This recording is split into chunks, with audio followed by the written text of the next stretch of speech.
In this video, I'm going to show you how to Google Translate a link. If you've ever clicked on a link that takes you to a website in a language you don't understand, don't worry.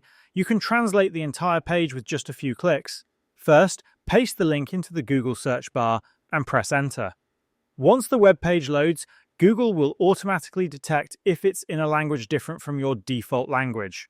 A pop-up will appear at the top right corner of the screen asking if you want to translate the page. Simply click on your default Chrome language from here, and just like that, the entire web page will be converted into your default language. For example, if your default language is English, everything on the page will be translated to English. If you want to translate the page into a different language, you can do that as well.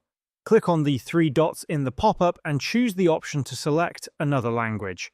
From there, a list of available languages will appear. Scroll through the list, select your preferred language and hit the Translate button. The page will instantly switch to that language.